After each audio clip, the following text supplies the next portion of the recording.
Hello, reporter room investigators. Come on in, come on in. We have a lot of breaking news in the Idaho 4 case. Today, we're going to be talking about the Vans shoe print found outside Dylan's door and some new information on that. We're going to be talking about Ann Taylor's latest motion regarding Bryan Kohberger's mental and physical health records. No, this is not what I talked about on the live stream. This is new information. We have a new prosecution motion also that's attempting to limit Bryan Kohberger's alibi and any alternative evidence. We are going to go through the Amazon warrant and Google warrants. So we have a lot of stuff to dig into. I have multiple packages. So come on in. Let's get started. Please help me out by sharing this on your socials. I'm Jessica Davies. I'm an investigative journalist, and my job is to investigate crimes, crime scenes, and potential suspects, and share with you how to do the same thing. If you haven't subscribed to Reporter Room, please do. Let me grab that.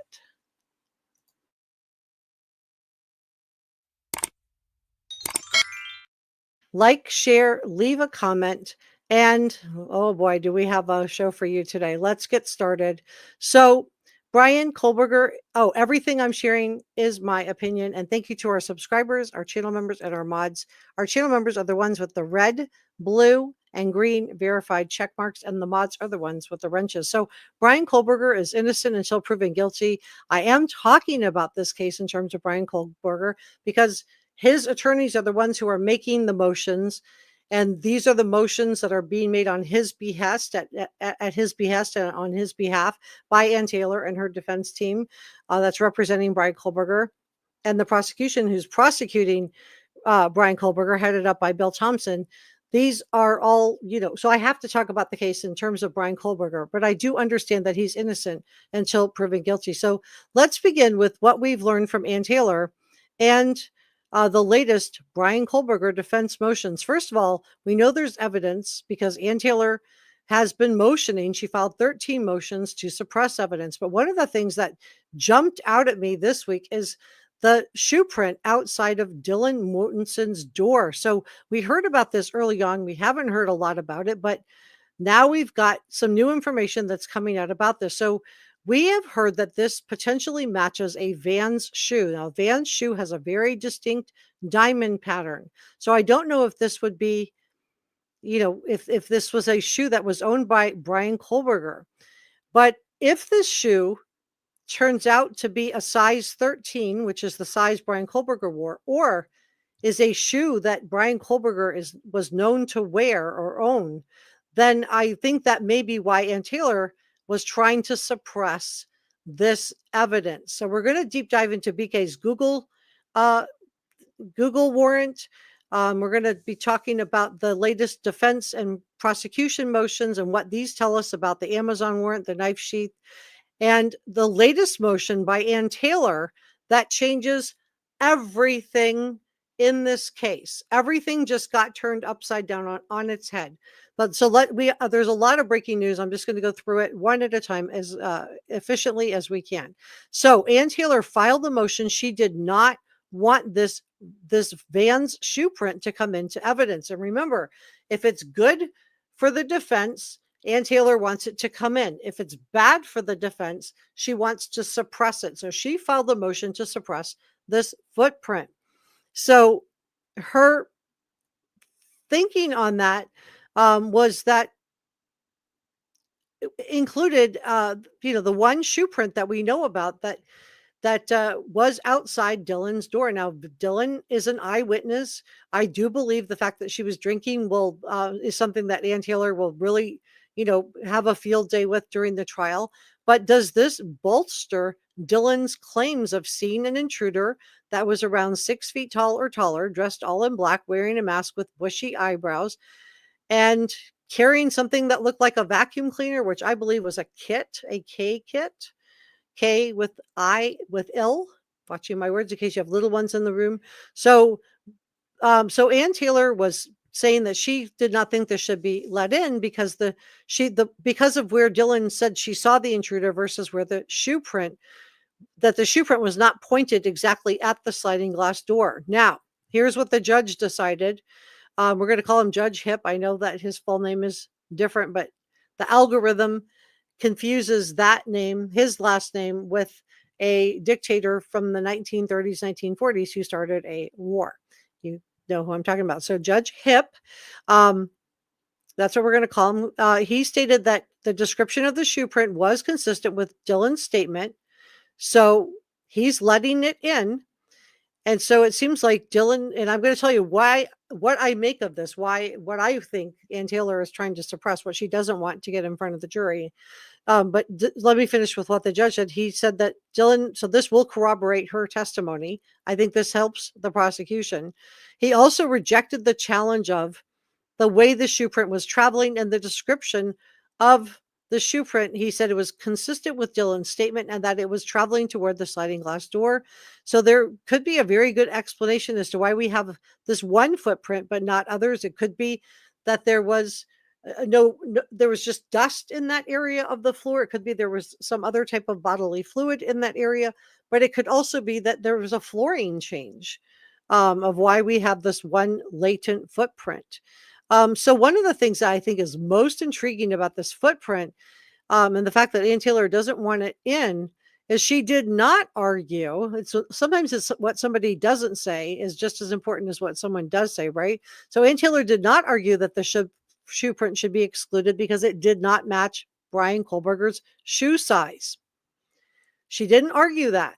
She did not argue that the shoe print shouldn't be let in because it does not match any shoes that Bryan wore. So in my opinion, this is an educated speculation based on the information that we have, but also what she didn't argue. So she just argued that the footprint shouldn't be let in because it wasn't going in the direction of the sliding glass door. So in my opinion, the shoe print may match the size. I believe that's what we're going to find out at the trial, that it does match the size worn by BK. That's why she didn't want it included. That's why she wanted to suppress it. And to be clear, Bryan Kohberger wears a size 13 shoe. So again, speculation warning. I also think that it may match the same shoe, a Van shoe that is owned by BK. So if I'm correct, and Ann Taylor didn't argue that it was the wrong size, she did not say that. She didn't say the shoe doesn't match any shoe from Bryan Kohberger. She didn't say either one of those things. So I think so I'm thinking that it does match Bryan Kohberger, and I'm thinking that it does match a shoe that he was known to wear, a shoe that he owned.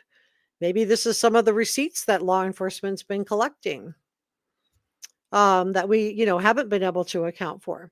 We're going to be talking about the Google searches. We're going to be talking about the Google warrant. We're going to be talking about the very controversial defense team motion that came out, and a new prosecution motion. They want to suppress his alibi and some other things too. We're going to talk about all of that. And this motion from Ann Taylor, this could change the whole case, guys. This could change everything. So what the judge said was the judge denied Ann Taylor's motion to also suppress Dylan's ability to testify. So Dylan will testify. And he stated, quote, "There's nothing false or misleading about Detective Payne's statement. The shoe print was consistent." This is the judge saying this, not me. So don't hate the messenger. I'm not siding with one side or the other. I'm just bringing you all the information so you can make up your own mind. This is a critical thinkers channel. He said, quote, this is the judge speaking, "The shoe print was consistent with DM's account. She told law enforcement she saw defendant," he says defendant, "walk past her bedroom door after she opened it for the third time." Now, on Ann Taylor's claim that the shoe was not pointed toward the sliding glass door, the judge addressed that too. He said, quote, "The shoe print was reasonably within the suspect's path of travel as described by DM." And we know that DM is Dylan Mortensen. Okay, so let's talk about that warrant for BK's Google. And we're also going to talk about the Amazon warrant. So from BK's Google account, investigators, according to filings, have pulled extensive records, emails, including drafts and trash, hangouts, chats. So I'm wondering if that includes Snapchat. And remember, I shared with you last year that Snapchat has an app called Snap, is part of that app. Snapchat has what's called Snap Map, which gives locations. It shows locations like a GPS does. So this Google search is interesting. Hangout and chats, including his photos, his Google Drive, including documents, spreadsheets, presentations and files, and associated metadata. Metadata. Would that be including Snapchat locations that showed where Bryan Kohberger was at the time of maybe where some at the same time as some of the victims? And he wasn't stalking them because for it to be considered stalking, it would have to be, according to Idaho statute, the victims would have had to have been aware of him. And I've told you, I don't think they even knew Bryan Kohberger existed. But oh my gosh, you guys. Okay, so now investigators served one of the warrants to Amazon. Well, let me grab that. All right, let me pull that up next. Let me move myself out of the way. Just want to show you sourcing as we're going through this. Okay. All right, so let's make sure we're all looking at the same thing. Let me move myself right here. Nope. There. Okay. So on the Amazon warrant, my source on this is Court TV, reveals searches for knives linked to Bryan Kohberger. Boom. Okay, there you go. And I told you guys that we had heard multiple sourcing saying that he had purchased this K-bar knife back in the spring, in the months leading in spring of 2022. So the Amazon warrant, let's go through, and I told you the Amazon warrant, was a very, very interesting. So we learned that Amazon investigators served one of the search warrants to Amazon on May 10th. This will be of 2022. Said there was a reason to believe that. Oh, sorry. I'm sorry. May 10th of 2023. There was reason to believe that the activity on the site from March 20th to March 30th of 2022 and November 1st to December 6th of 2022 may hold clues to the crimes. I'm watching my words here. The warrant specified all detailed customer click activity pertaining to knives and accessories, significant because the victims were, how they were done away with. I'm watching my words in case you have little ones in the room.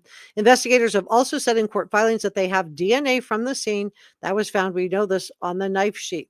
Now, the Amazon warrant further asks for details of all payment methods. And we talked about some of those payment methods, that there was warrants on the live stream that I did with you guys on Monday. So items placed in Bryan Kohberger's cart are part of the search warrant. What did he have in his shopping cart?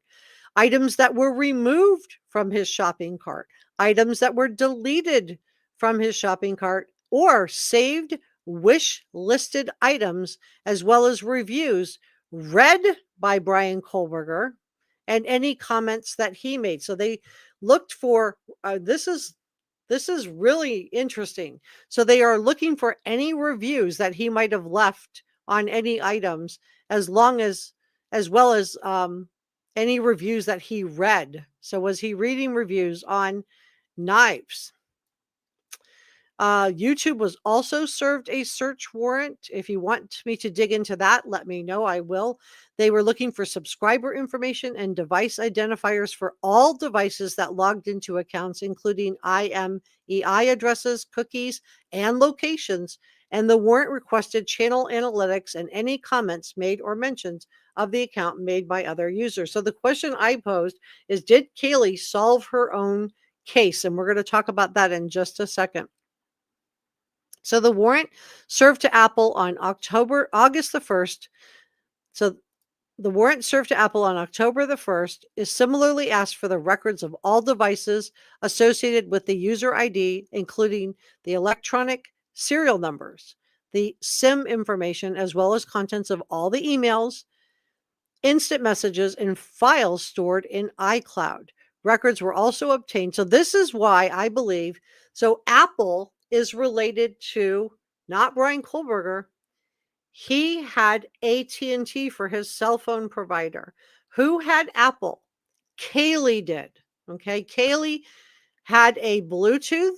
She had an Apple Watch. She had an Apple device. So I believe Kaylee, in my opinion, this is an educated speculation. I just want to put it out there with that caveat, but I believe that Kaylee may have solved her own crime in this case. The warrant served to Apple, I believe, is going to show because records were also obtained from Apple that shows where the account or devices associated with the accessed account. The accessed account. And I told you that I thought we talked about blue snarfing on Monday and how easy it would be for somebody. And remember, Bryan Kohberger applied with to the Pullman Police Department to get a job to teach them how to use technology to solve crimes. He was very good at technology. So I think it's very likely that he would have used blue snarfing to possibly hack it. But at the very least, I think we're going to see geofencing. We're going to see information that shows that Kaylee's Bluetooth offered Bryan Kohberger's AT&T phone, based on the AT&T warrants and based on this information regarding the Bluetooth, handshakes. And this would, and you, if you don't know what I'm talking about, what is a handshake, Jessica? Why are you talking about? So a handshake is if you've ever gone into a coffee shop or into the grocery store or into the hospital and you're offered to log into their Wi-Fi. Whether you say yes or whether you say no doesn't matter. The server records and your server on your phone also records, and the server, so the server that offers it and the server that either receives the offer, it's recorded. It's called a handshake. Now, companies use this to sell you things. So they find out from your handshake through geofencing. If you were at the pharmacy, you might suddenly see ads popping up when you're searching online for medications or something like that. If you were shopping at a coffee shop, you might suddenly see ads pop up for you to buy coffee. So get this. Okay, so records. So this is the warrant served to Apple. Similarly asked for all the records of all the devices associated with the user ID, including electronic serial numbers and SIM information. So that's the SIM card, as well as contents of all emails, instant messages, and files stored in the iCloud.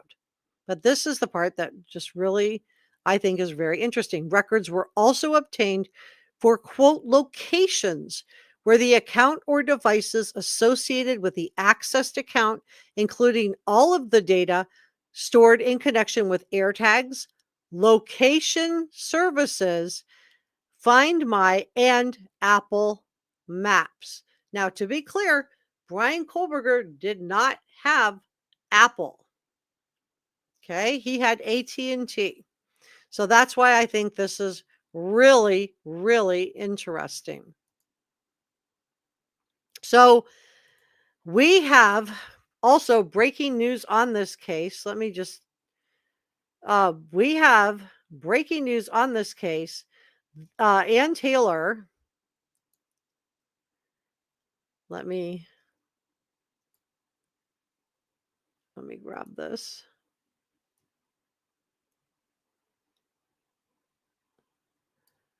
Okay, hold on one second. Let me pull this up. Okay.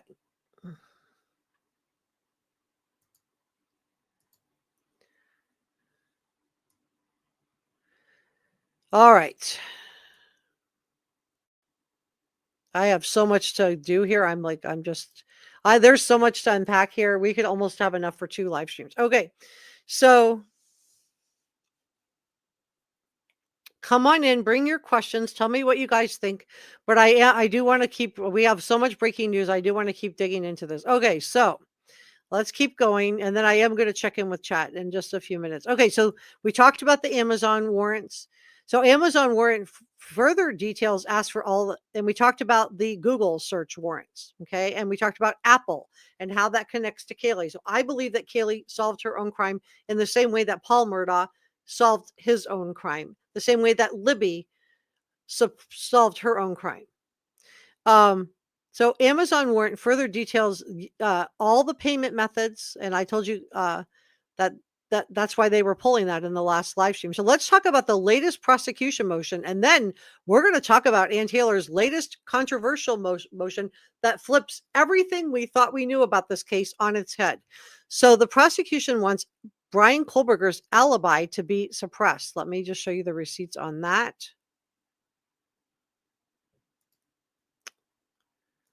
Let me see. Hold on.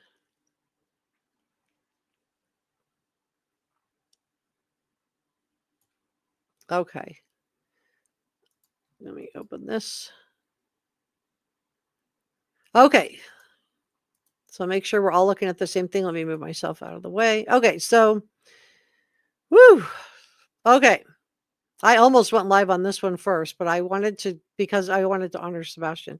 Okay. So the prosecution wants to limit BK's alibi and alternative evidence. So I don't know how the judge is going to rule on this, but the prosecutors in the case against BK are seeking to restrict his ability to present an alibi defense of any and evidence. They also want to restrict evidence of any mental health conditions and possibly of other suspects in the crimes. I'm watching my words here. So they don't want him to present his alibi. Remember, his alibi is looking at the sun and the stars. They feel like that's not specific enough. They don't want to have any evidence of mental health conditions, and I'm going to tell you why that's important in just a second. And they don't want the possibility of other suspects being introduced. Now, I don't know what the judge is going to say on this, but the defense, of course, does not like this. They're countering with efforts to have the judge limit a witness from describing the male suspect with bushy eyebrows. So that's Dylan. Now, that's already been ruled on. That's already been ruled on. So that's done and dusted. So Ann Taylor's not going to get that in. Okay, so let's keep going. Let me pull this up. Okay. All right. Make sure everybody can see this. All right, let's dig into this. Woo. Okay. So this is the receipts on the motions to suppress the AT&T, Google, Apple, and Amazon. This is why I'm telling you, I think that Kaylee solved her own case. And then I'm going to get into Ann Taylor's latest motion and why this is going to turn this whole case on its head. Everything we thought we know may just be different after we're done today. So I just wanted to show you the receipts on that. The FBI that they had, remember I told you that they provided responsive information to the Moscow PD for these search warrants for Apple and Amazon. But I thought it was significant that in addition, detectives sought and obtained their own search warrants. So something that the FBI saw triggered this. So before the court, we have the defendant's motions. And of course, Ann Taylor wants to suppress the information from the AT&T, from Google, from Apple, and from his USB search warrants. So USB is like a thumbnail. That's your thumbnail. So she didn't want any of this in. So for people that are saying there was no evidence in the case, there is evidence, okay? Ann Taylor filed 13 motions to suppress the evidence. Okay, so before the court are the defendant's motions to suppress information obtained through the subpoenas for AT&T, Google, Apple, and the USB search warrants. The defendant is arguing that the FBI's issuance of the subpoenas constituted a warrantless search that violated his privacy interests under both the 4th Amendment, and Article 1 and 17 of the Idaho Constitution. He further argues that the search warrants failed to command a search or lack of particularity. Okay, so the state responded that the defendant relinquished any privacy interest he had in Amazon and Apple materials and further contends that the remaining warrants are proper and sufficiently particular. So we already know that the judge already ruled that this is coming in. Okay, I just wanted to show you the receipts on that. All right, so now, we're going to get into Ann Taylor's latest thing first. Let me just say hello to chat. I am sorry. I hope I'm not, you guys don't think I'm being rude. There's just so much breaking news. Everything that I'm about to tell you about Ann Taylor is going to turn everything on your head. Let me just see, make sure I haven't left out anything else I wanted to talk about besides Ann Taylor, which we're going to get into. Okay, so yeah, so Bill Thompson wrote this legal brief that was released Tuesday. And the reason he doesn't want Bryan Kohberger, let me know if you think this is fair or not. He feels like, this is the prosecution standpoint, he doesn't believe that Bryan Kohberger's alibi is specific about where he was at the time of the crime. And Taylor just has him in the car driving around looking at the moon and the stars. So he feels like it's that legally that it's not specific enough. This is what he wrote in the legal brief. So the judge has not ruled on this. I don't know what the judge is going to decide, but and then on top of that, he doesn't want BK to be able to offer any alternative suspects, which if you were going to be one of the people that was offered as a suspect, you could understand why he does, but at the same time, is this too much limitation? Should the jury be allowed to have all the information so they can make up their own mind? I'm curious what you guys think about this. Um, so let me just say hello to chat, and then we're going to dive into Ann Taylor. Because, oh man, she just took everything and turned it on its head. So let me just see where we are. I'm trying to back up. I'm like behind. First, I want to welcome Lisa Fazio as a new channel member and welcome Sandy T as a new channel member to Reporter Room. Thank you so much to Enjaz, who's been gifting all of these wonderful channel memberships. And if you don't know, Enjaz and brother Mike, who is here as well, are both head mods, along with Six Sense Amelia, who I haven't seen today. But thank you so much to all of our mods. And we're going to dive into Ann Taylor's stuff next. Thank you to I'm not ending. We're not done. I have the most important part to still unpack, but I do want to say thank you to our producers and thank you to our channel members. I just do want to say thank you, because without you guys, I would not be able to cover this case. And I'm going to air the whole trial. So please subscribe and hit the notification bell. We're going to air the whole trial. We're going to watch it together. And then I'm going to have a second computer, which is what I'm putting all of the super stickers, super chats for. This one's not doing that well, but it'll get me through editing, and I'll be able to edit other videos on other cases while we're watching the trial on the new computer. And thank you this is super thanks and coffee gratitude and gifted channel membership gratitude. Thank you so much. Okay, so let me check in with chat. As I feel like bring your questions, come up and talk to me. I want to hear what you guys think. But we have breaking news with Ann Taylor coming. I have a lot. If you have just joining me, there's a lot of breaking news. You may want to back up the live stream and watch it. Yeah, please like and subscribe. I do when I say I have new information, I am bringing you new information. Okay. I spend usually a couple of days researching before I go live with information to bring you guys the latest and the greatest information. And by greatest, I don't mean, yay. I'm not going to bring you conspiracy theories. You're not going to hear about tunnels under the house from me.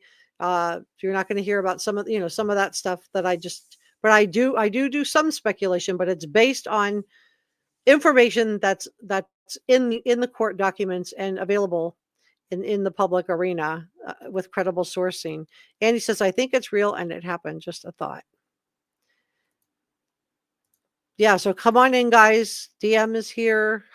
Enjaz is here. Holly's here. Penjam, thank you so much, too. That means a lot.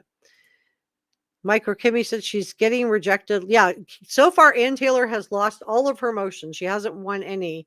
That's got to be frustrating for her, but at the same time, as an attorney, I would think that she is a very skilled defense attorney. I think she had to know that she was, throwing things, a lot of spaghetti up against the wall to see what sticks. So in my opinion, she had to know that some of this was a Hail Mary. And we're off. Yeah, we're off and running. Yeah, please give this a thumbs up. Thanks, Rummies. Pedro is here. Top Cat says, Not size 13 though, I hope. Yeah, I'm thinking she didn't put that in because it is a size 13. I want to say thank you so much to NJAWS for the 10 pounds super sticker. Thank you so much. I will be putting that toward our computer fund because we are going to need a second computer to stream the Bryan Kohberger trial. And also this computer, I've bought a new camera for it, but it's still fussing and it's getting to the end of its life. I've been using it for a few years now. And then thank you to NJAWS for the gifted reporter room membership. If you received that membership, let me know who you are. So, and please be sure to tell NJAWS thank you. She's been giving out channel memberships in a lot of our live streams. So let's talk about, hey, Beth, I'm glad you're here. Shoe print size 10. Well, that's what's so interesting. My understanding, Esther, is that Bryan Kohberger wears a size 13. So I would have expected Ann Taylor to argue the shoe print doesn't match my client's foot size and therefore should not be admissible. So why, if it doesn't match his foot size, why is she trying to suppress it? So I'm thinking the shoe print, which, you know, we don't know the size, may be a size 13. It may match it. She also didn't say that this shoe size doesn't match the same shoe size as Bryan Kohberger. She didn't say that either. And those, instead, she just, her motion to suppress was, well, it's in her opinion, it wasn't going to where the patio doors. So the high pepper, high unspoken heart stillness. Okay, so come on in. Tell me what your questions was and your comments. TopCat88 says, Ann Taylor was desperate to keep the Amazon activity out, starting to see why. Yeah. So not only did she try to suppress the Amazon warrant, but now we find out that it's that the Amazon warrant is like way more expansive than what we thought. They're looking at any comments he wrote, any reviews that he wrote, any reviews that he read, anything that was used to be in his cart, anything that was deleted from his cart, anything that, I mean, they're looking for everything. So to me, I think we're going to find out that this K-bar knife came from Amazon. I could be wrong, but I just in looking at these search warrants, it does seem like, and they're going to try to show, that he was looking up reviews on different knives on Amazon. Beth says there are 65 likes and 136 people. Yeah, please give this a thumbs up. Don't hate the messenger. If you don't agree with what I'm saying, that's fine. We're not all going to agree on every single case, right? And that's okay. We don't have to all agree on every single case, but just know that I am bringing you all the information and you guys can make up your own mind of what you think. And I do have to talk about this case in terms of Bryan Kohberger, and he is innocent until proven guilty, because it's his attorneys making the motions at his, on his behalf. And it's the judge and the prosecution making the motions, just related to him. So I have to talk about this case in terms of him. Holly says, congratulations, Steve Marie, for becoming a member of Reporter Room. So Carol says it's interesting. Yeah, it's about to even get more interesting because Ann Taylor just turned everything and flipped it on its head. So please express your opinions in a wholesome way. You don't have to agree with me. You don't have to agree with people in chat. Just be respectful of each other. That's all I ask. A fish, Offie Cial says, I love how you guys banned me when I mentioned the other people that showed up to the crime scene before the police. Well, nobody banned you because you're here. Now that it was released in the documents, what's up? The mods. Well, if you're banned, how come you're in my chat? So, then Jazz is our head mod, and the only three people that have the ability to ban anybody is Njaz, Brother Mike, and 6 Cents a Million. Amelia's not even here, but you're in the chat, so I don't know how you can now claim you're being banned. Okay, so months ago you were banned, but banned or timed out, because that's not the same thing. Timed out means, maybe you're in here with all caps. Maybe you're arguing with other people. I don't know what happened. Timed out is not the same as being banned. If you were banned, I wouldn't be seeing you right now. So just take some comfort in that. Nobody banned you. Yeah, we're all being watched all the time through our cell phones and Apple Watches. Thank you. I'm glad. Thank you, Esther. It's here. It's me. Mike is here. Okay. So just, express your opinions, solve their own crimes via the cell phone. I just went into that through the Bluetooth and the geofencing, which I think is going to be, um, okay. So if you want to talk about the case, come talk about the case. Um, let's see. Just it's always okay to agree to disagree. Exactly. Thank you. That said, I worked for two different major cell phone carriers for a total of 20 years. I know firsthand there's so much tracking available via subpoena, and they can record all the cell phone calls too. Woo! Holly said mental health issues in the court. Okay, so let's makes for a great conversation. Kami says that was months ago, but banning is different than getting timed out. Okay, people get timed out. I've gotten timed out. I was timed out in a chat the other day.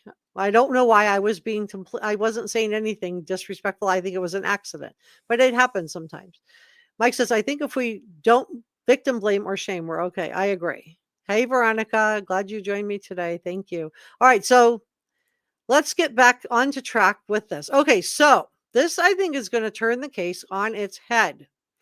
So buckle up. Okay, so I told you guys that on Monday's live stream, and I shared with you guys the video of Steve Goncalves on News Nation, that how passionate he was talking about the capital punishment, and that I felt like, and I told you guys a couple weeks ago that I thought that the reason that Ann Taylor released Bryan Kohberger's mental health and physical health records to the prosecution was because there was a plea deal being negotiated. I'm not the only content creator that felt that way. Scott Reich, who put his video an hour after I went live, but his video would have been well underway in editing. So he reached the same conclusion independently of me. He's a criminal defense attorney. He runs a channel called Crime Talk, came to the same conclusion that he thought it was very possible that there was a plea deal. So I think there was a plea deal. And I think that the prosecution went back to the victims' families, and Steve Goncalves, with the passionate interview that he gave to News Nation, he really felt strongly that if this was not a case for capital punishment, where we have 4 young people who were in their own homes, in their own rooms, minding their own business, that if this wasn't a capital punishment case, he didn't know what was. But he was passionate about it. And I told you at the time, I wondered if he had been approached by the prosecution with a possible plea deal from the defense team. So my best guess was that Ann Taylor offered BK to plead guilty in exchange for having capital punishment removed as the penalty.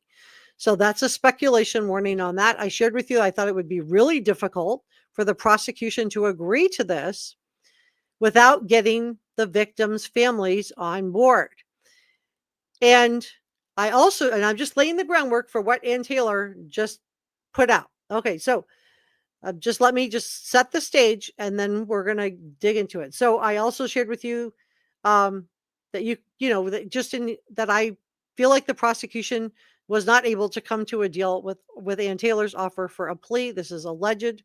This is speculation. But now we're going down to this court document.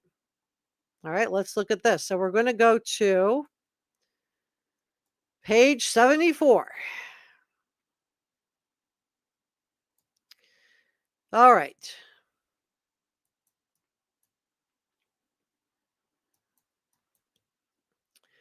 All right, here we go. All right, so here we go. February 24th. Look at this motion. So motion to strike the DP, capital punishment, regarding autism spectrum disorder. So Ann Taylor I believe she released this information for Bryan's mental and physical health records to the prosecution to make a plea deal, because it shows in there that he is on the spectrum.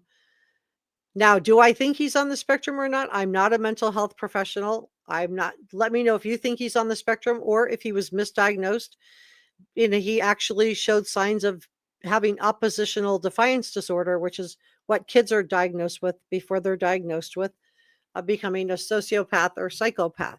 But this motion to strike related to the autism spectrum disorder, this, in my opinion, turns the whole case upside down, because I don't know how a jury is going to feel about if this is true, um, how they're going to feel about that.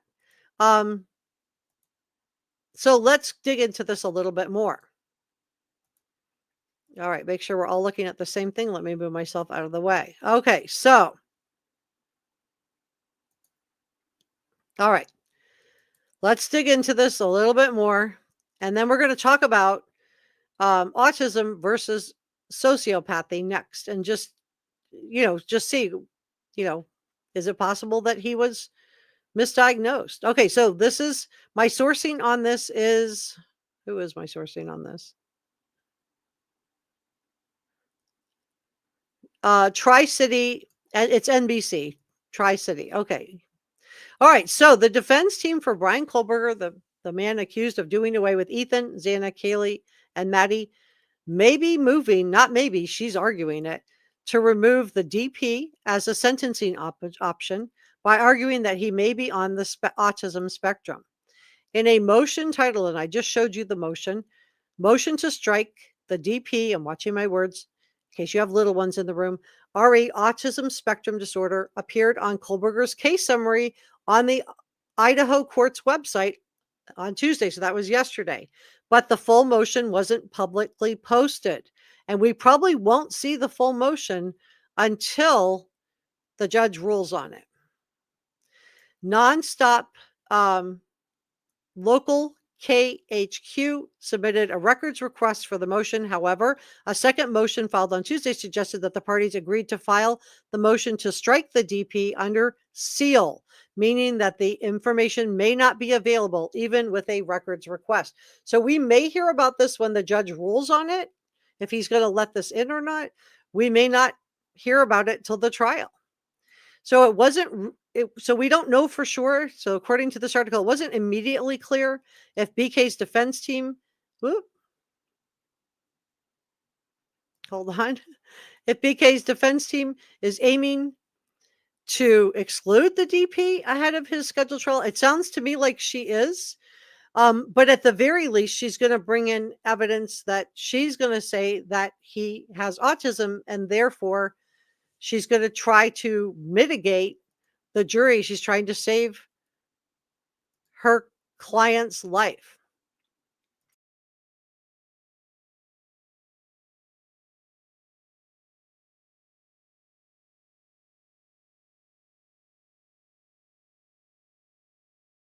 Could you guys hear me on that part? I'm not sure. Can you guys hear me okay?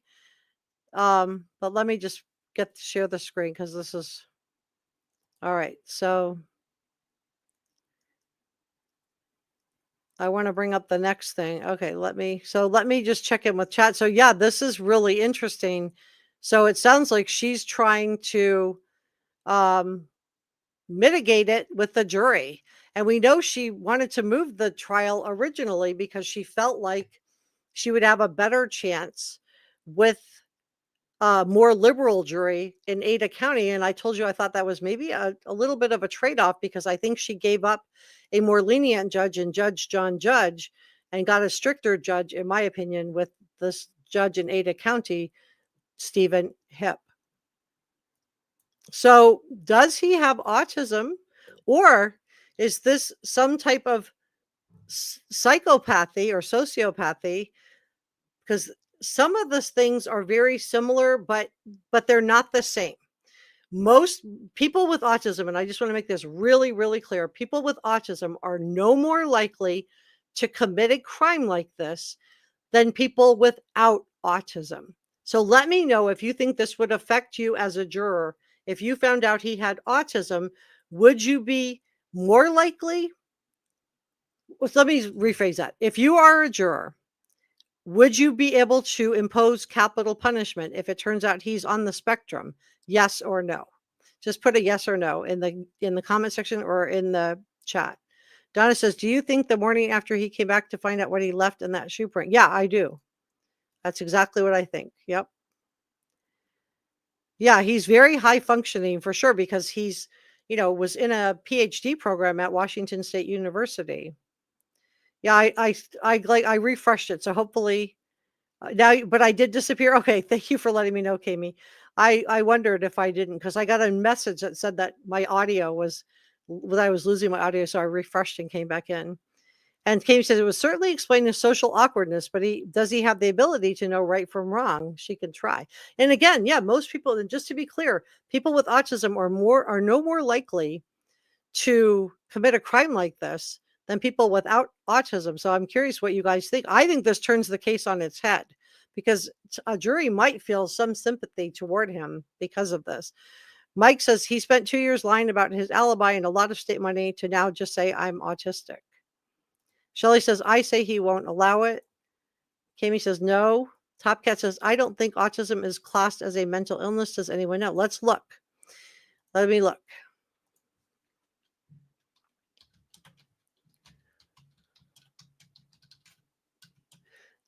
It would be in the DMV-5, right? Let's see. So here's the criteria. We'll go through this first, and then we're going to go into if this could be misdiagnosed also. Okay. Let me change screens. All right. Make sure I'm not in your way. Okay, so there we go. Let's go through this together. Okay, so this is the DSM-5 autism diagnosis criteria. So this has been expanded some in the last few years, and a lot of people feel like people who don't have autism are being diagnosed with autism that may be hyperactive or have ADD or something else. But here's the criteria. Okay. A, persistent deficits in social communication and social interactions across multiple contexts is manifested by the following: deficits in social emotional reciprocity. So in other words, they have difficulty reciprocating social emotions, ranging, for example, from abnormal social approach and failure of normal back and forth conversation to reduced sharing of interests, emotions, or affect. Affect is the way you appear. It's your body language, to failure to initiate or respond to social interactions. Two, deficits in nonverbal communicative behaviors used for social interactions, ranging for example, from poorly integrated verbal and nonverbal communication to abnormalities in eye contact and body language, or deficits in understanding and use of gestures to a total lack of facial expressions and nonverbal communication. Three, deficits in developing and maintaining and understanding relationships, ranging, for example, from difficulties adjusting behavior to suit various social contexts to difficulties sharing imaginative play or in making friends to the absence of interest in peers. Severity is based upon social communication impairments and repetitive patterns of behavior. So, let's talk about what that means. What are restrictive patterns of repetitive behavior, interests, or activities as manifested by at least two of the following? So they have to have two of these: stereotyped or repetitive motor movements, use of objects or speech. So this would be like echolalia. That's when somebody like repeats, you know, repeats something, they echo themselves. It could be lining up toys, flipping objects, idiosyncratic phrases. I don't think he has that, just in watching his interaction on the body cam. Two, insistence on sameness, inflexible adherence to routines or ritualized patterns, or nonverbal behaviors. So extreme distress at small changes, difficulty with transitions, rigid thinking patterns, greeting rituals, need to take the same route or eat the same food every day. I don't know. What do you guys think? Three, highly restricted, fixated interests that are abnormal in intensity or focus. This may apply, but this could also apply to somebody, who's got sociopathic or psychopathic. Strong attachment to or preoccupation with unusual objects, excessively circumscribed or persistent interests. So, in other words, they're like focused in on, obsessed with certain things. So, in some cases, it might be obsessed with dinosaurs. In another case, it might be obsessed with people. So, was he obsessed with Maddie or Kaylee or Xana or anybody in the house? But that can also be the case of somebody who's sociopathic. Now, you can be autistic and also be sociopathic at the same time. And again, I just want to emphasize that just because someone's on the spectrum, they are no more likely to commit a crime like this than someone who is not on the spectrum. I just want to share that. So 4, hyper or hypo reactivity to sensory input or unusual interest in sensory aspects of the environment, apparent indifference to pain, temperature, adverse response to specific sounds or textures, excessive smelling or touching of objects, visual fascination with lights or movement. I haven't seen any of that from Bryan Kohberger, so I don't know. C, symptoms may be present in the early developmental period. And we're going to talk about if somebody misdiagnosed him. Remember, his mother was a special needs teacher. Did he get misdiagnosed? Or is there multiple diagnoses here? Symptoms may be present, allegedly, he's innocent until proven guilty, but symptoms may be present in the early developmental period, but may not become fully manifest until social demands exceed limited capacities or may be masked by learned strategies later in life. Symptoms cause clinical significant impairment in social, occupational, or other important areas of current functioning. Now, he was in school. He was working as a teaching assistant. E, these disturbances are not better explained by intellectual disability, intellectual development disorder, or global development delay. Intellectual disability and autism spectrum disorder frequently co-occur to make some comorbid, so that means both, diagnosis of autism spectrum disorder and intellectual disability. Social communication should be below that expected. Okay, so that's some of the criteria. So now let's look at, let me just make sure. Okay, so now let's just look at psychopathy versus autism. Okay,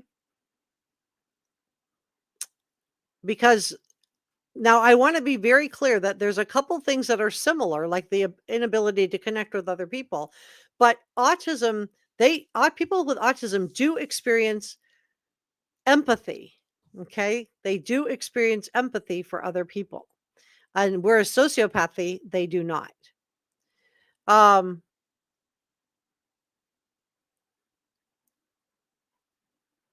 Just scrolling down.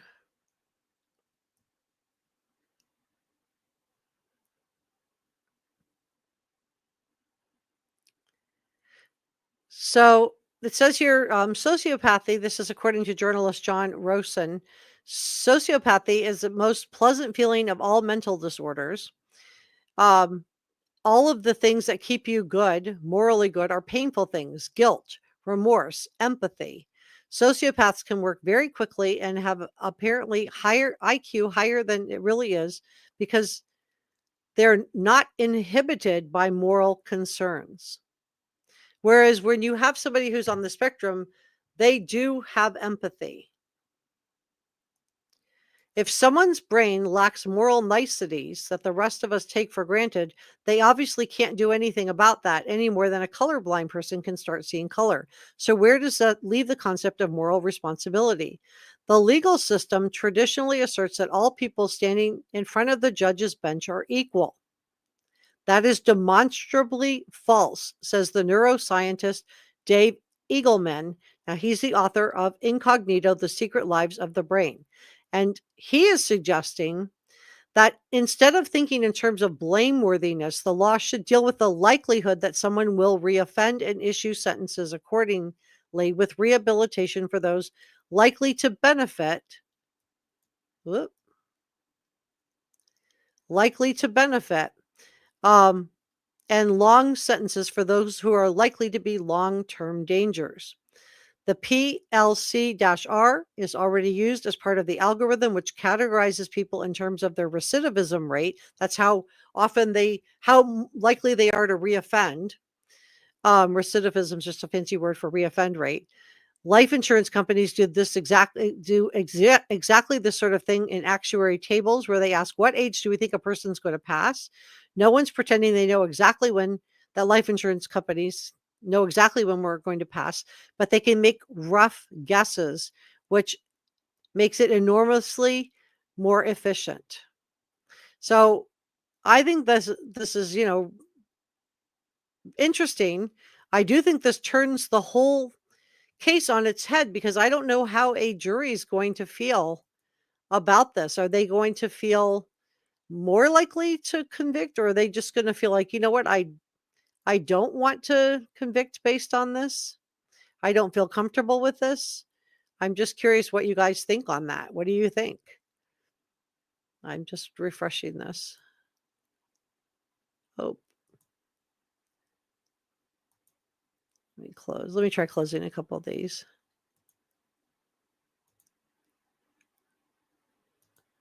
All right. All right. So let's see where we are. Let me check in with chat. I'm curious what you guys think about this. Do you think this is going to make a difference to the jury? Yes or no? And I just want to say that just because you're on the spectrum, people on the spectrum do have cognitive empathy for other people.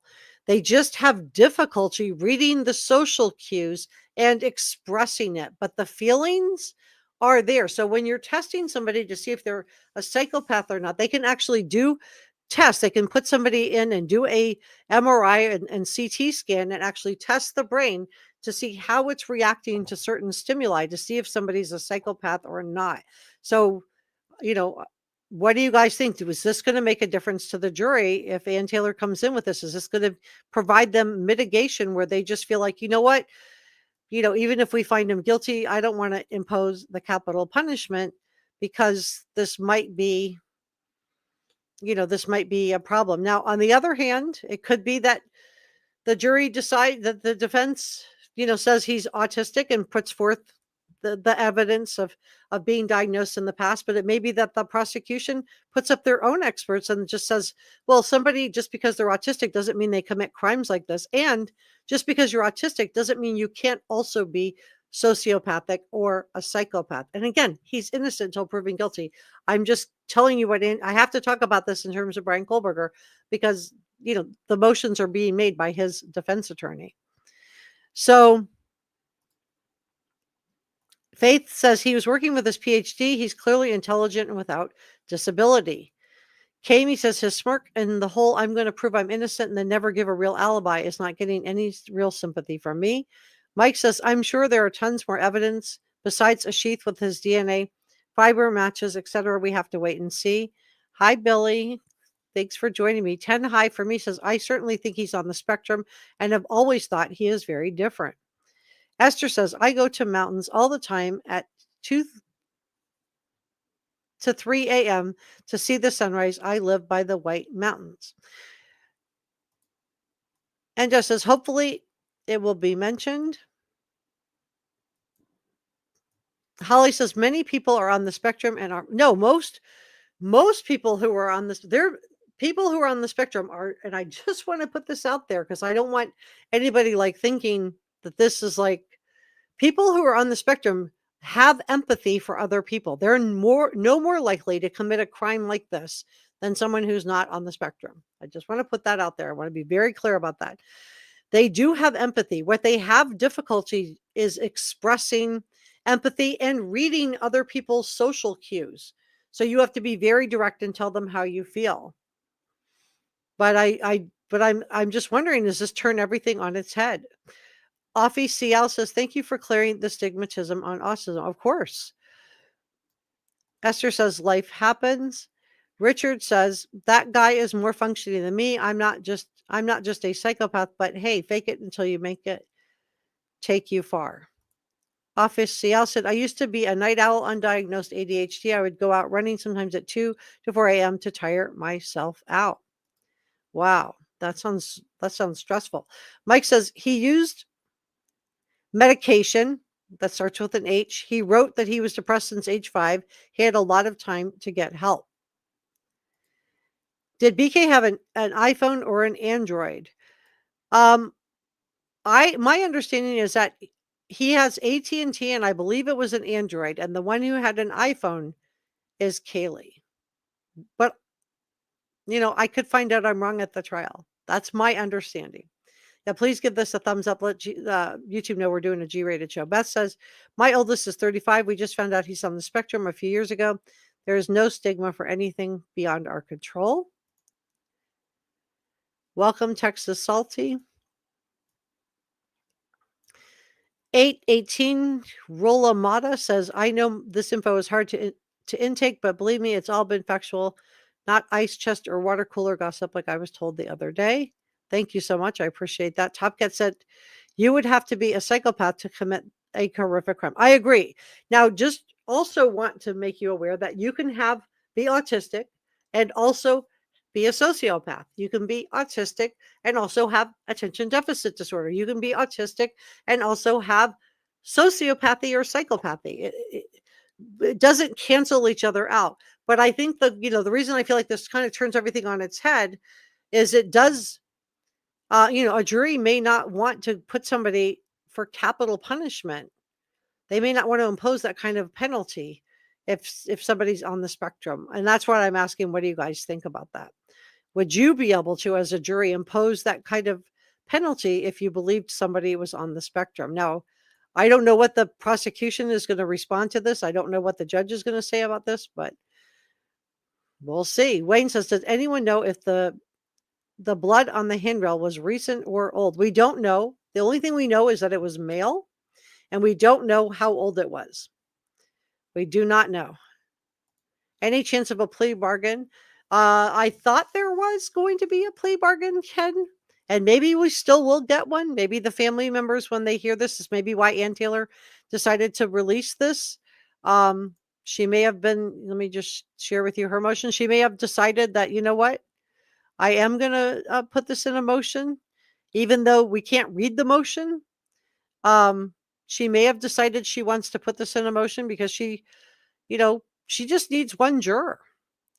But she also may just feel like, I want to just get it out there. And you can see here the seal. I told you it was sealed. There's my receipts on that. Motion to redact or seal newly filed records. Stipulated motion to file defendant's exhibit in support of their motion to strike the DP. Okay, watching my words here, capital punishment. Autism spectrum disorder under seal. So it's not released to all of us.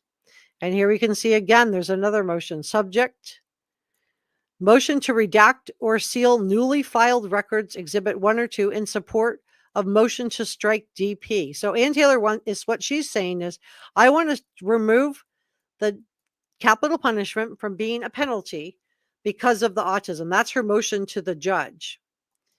So I don't know what how he's going to rule on this. We don't have a ruling on this as of yet, but that's her motion to the judge. But I'm just wondering if she makes this case to the jury, how they're going to feel about this.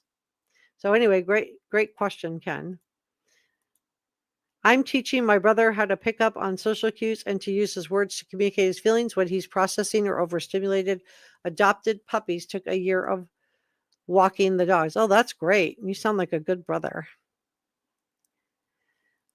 Richard says, I mean, there's always a chance, but honestly, I think Bryan wants a trial. I'm wondering too, Richard, if it could just be, yeah, you're right. You might be right. It may not even just be a prosecution or a defense issue, right? It could just be that Bryan Kohberger himself wants to go to trial on this. Yeah, great point. 818 says, I was insulted the other day for informing y'all about the 2 identified males. I'm okay. I don't know who was insulting you. I didn't see anything like that, but I'm sorry that happened to you. Um, we try to ask people we do ask people to be polite to each other in the chat, but I can't control everybody. So, we do time out people if they're picking fights with other people in the chat. So I am sorry that happened to you. Today is a new day. Yeah, today's a new day, and today is a new day and another chance to be happy. Donna says, do you think that's why he didn't get the job, because of his mental health? You're talking about the job with the Pullman Police Department. I told you, yeah, could be. I thought maybe he failed his psychological test. It could also be, though, that because his records were sealed in relation to his medication addiction and the fact that he stole his sister's cell phone, just because it's sealed to us doesn't mean that law enforcement couldn't see it. So I could be something like that too. I don't know. So speculation warning on that. It's not related to the crime. Let's see. Enjoying my pickled flavored chips. So that sounds, now you're making me hungry. Hey, Florence. Oh boy, we have covered a lot of great stuff today. If you are just joining us, you'll want to back up the live stream to get to the beginning. Because I broke, I think I broke like 3 or 4 major news information for you guys. Esther said, where's everyone from? Welcome from Portland, Maine. Yeah, where are you guys from? Tell me. Sujay says, how do you just know now you have acquired autism? I don't think he's saying that. I think she's going to put out records from that, that prove that he was. I mean, maybe he just got diagnosed while he was in jail. That's possible. It could be, but it could be something from his childhood. I got a little tickle there. Okay. So, I mean, we don't know when this is because it's sealed. I tried to look. If I would have been able to look, if it wasn't sealed, I would have it pulled up on the screen right now. Florence wants to know how you're doing, Miss Njaz. Dab said it should not. Richard says, and he would never take the test. Wayne says, I think if the blood was found, if it was recent, it's related to the crime. All we know is that it's male. And I did share with you guys in a previous live stream why they could not upload it beyond that. Because because it was a party house. And if they don't feel like it's connected, they have to have some kind of probable cause to get a search warrant on that. So I did look into that for you guys on a live stream that I did, not last week, but the week before. To say other blood was found and BK is not the right suspect is not accurate. Shelley says it won't be acceptable at this late stage because all of her motions were denied and now she tries this one, shaking my head. Someone's Heidi says he knows right from wrong, no special treatment. Esther says I'm going there this October, well, Texas, to see. Holly says if something hasn't been verified by law enforcement, Jessica probably won't cover it. Yeah, if it's not verified, or at least I'll cover some things and I'll do like a little bit of speculating, but it does have to be a credible sourcing.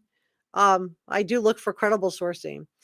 Kim says they're grasping for anything that will get him off. Well, she has to try everything. I mean, she's a good defense attorney. If I were in this kind of situation, I would want an attorney like her representing me.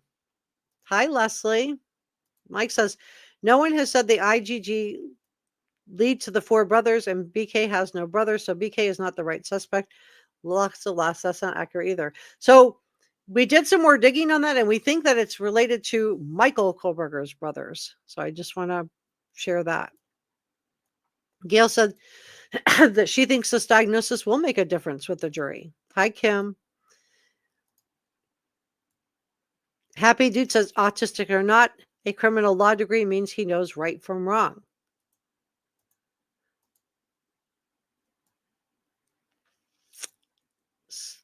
Mike says it's an attempt for the plea deal, maybe, probably not going to work either way, not in Idaho. Welcome, Happy Dude from, this is our head mod, Njaz, our other one is Mike, brother Mike. Richard says, I don't think autism will have any factor in anything other than the sentence. Well, that's what she's trying to, that's her motion. She wants capital punishment to be taken off the table. That's what she's looking for. Yeah, sentencing. 818 says, whoever thinks blood on glove, banister, and sheath is obviously not in search of true justice for the victims, rather helping the true culprits be exposed, whether Bryan was involved too. Well, There's no evidence that there was blood on a glove. I haven't heard that, but I did hear maybe there was. That glove was found outside, and it was found a few days after, so it could have been dropped by anybody. But the banister, we know it was tested because we know it's male, but they cannot just, they have to have probable cause. So I showed you the law on that. This is not me saying that. This is not people in the chat saying that. This is the law in Idaho. They have tools to know what was related to the crime. Obviously, it wasn't. I mean, Ann Taylor can certainly present that at the trial, right? And Jazz says anyone who's on the spectrum has comorbidities too. Yeah, so you have, and comorbidities is just a fancy way of saying other diagnoses. All right. Let's not add each other in the chat. Just let's talk to me. Tell me what you guys think, but let's not argue in the chat. It's not productive.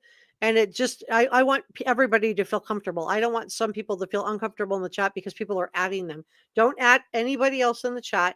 Say what you think and why you think that, and let's talk about it, because we're not going to all agree on every single case, right? And a year from now, we're going to all be together, probably discussing a completely different case from this one, because this one's going to be over this summer.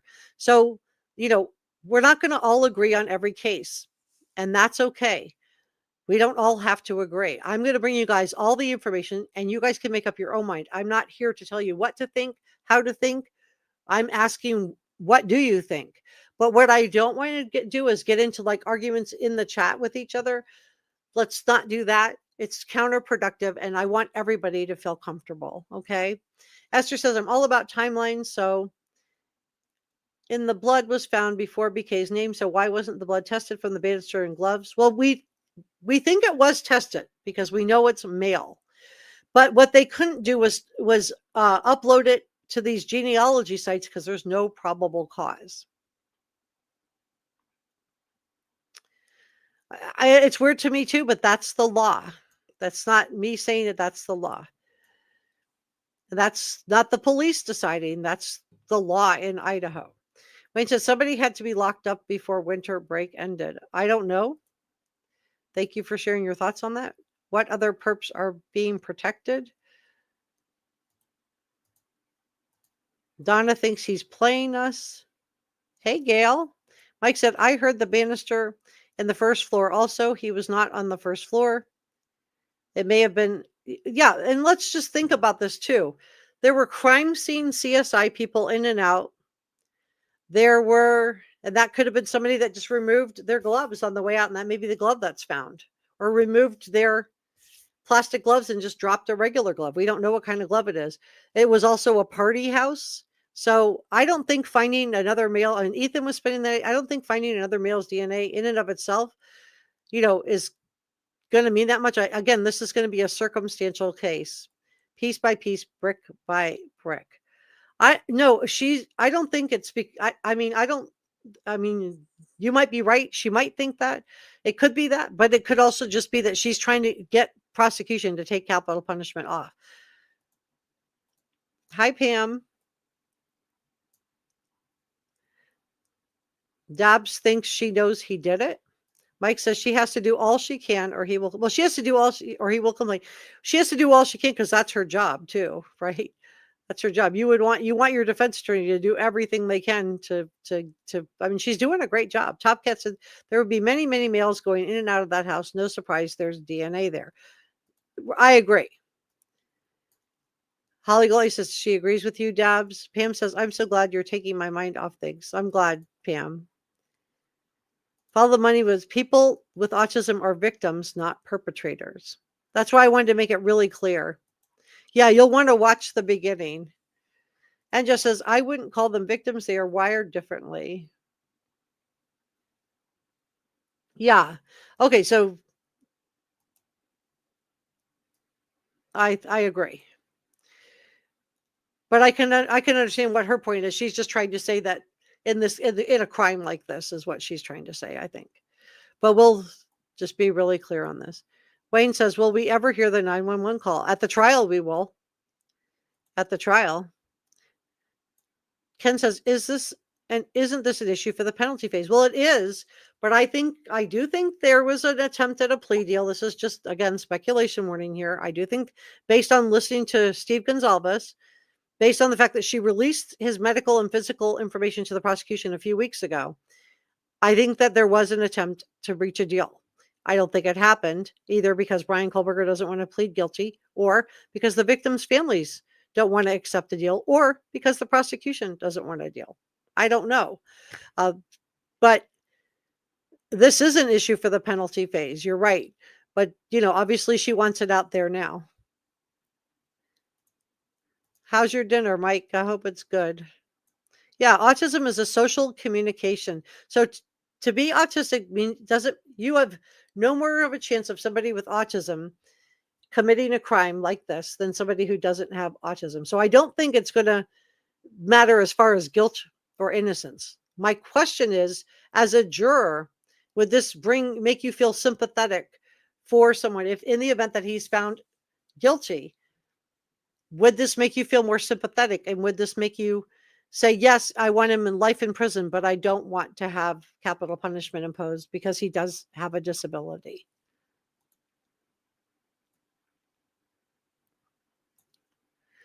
Sue Joyce says, bottom line, he took 4 lives in a horrendous manner, also in a short time frame. Cannot forget that. And Michael thinks this all reeks of desperation. Yeah, Jazz agrees. And Florence says, I have never seen a public defender work this hard for a client. Yes, she's trying everything. She's a good public defender. She really is. He's very high functioning, Leslie, if this is true. He's very high functioning. Christopher says, down under K-bar knives are U.S. made. They are usually found in army surplus or hunting shops. They're sold with a sheath. I purchased one in Tasmania in 1997 for 110 Aussie dollars. Oh, thank you for sharing that. That's really helpful, Christopher. Official says, follow the money. Also, auditory processing disorder, along with being overstimulated by the darndest sounds we can block out, like buzzing lights. Pam feels like the defense is grasping for straws. Sure says, hi, Sure. Not sure if you already answered this, but is the trial televised? Yes, it's televised, and I am going to be airing it on this channel. That's what I'm like, getting another computer. We're going to air the whole trial. The jury selection starts July 30th. So it's coming. That's why we're getting all this new information, guys. This trial is happening, and it's happening soon. Hey, Tara, welcome.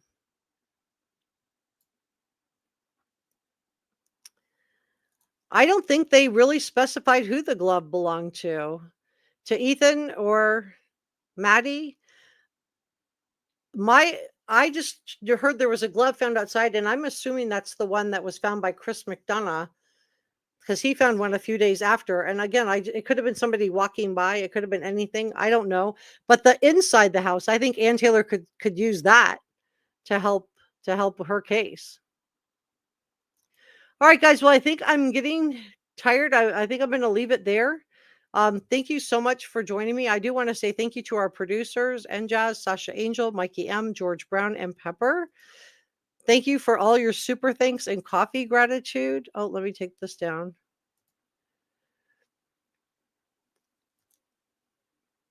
Thank you for gifted channel memberships.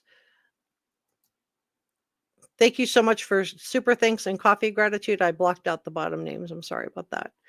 And thank you to all of our channel members. And I'm going to be doing another live stream day after tomorrow. So be on the lookout for that. I'll be posting that on this case because we have so much stuff to dig into. I have a few more things. I just didn't have time to cover everything today. And I did the Sebastian Rogers today because this is the 1-year anniversary of his disappearance. So I wanted to, do the right thing and cover his case today as well.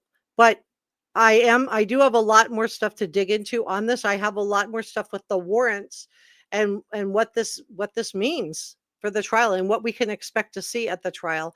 So be on the lookout for that. I'll be going live, not tomorrow, but the day after. So be on the lookout for that live stream. And I have a couple videos coming out too on the Sebastian Rogers case and this Idaho 4 student case.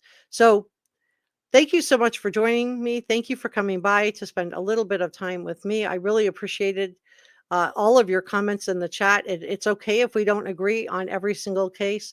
And I cannot get to 40,000 subscribers without your help. So if you haven't already, please consider subscribing.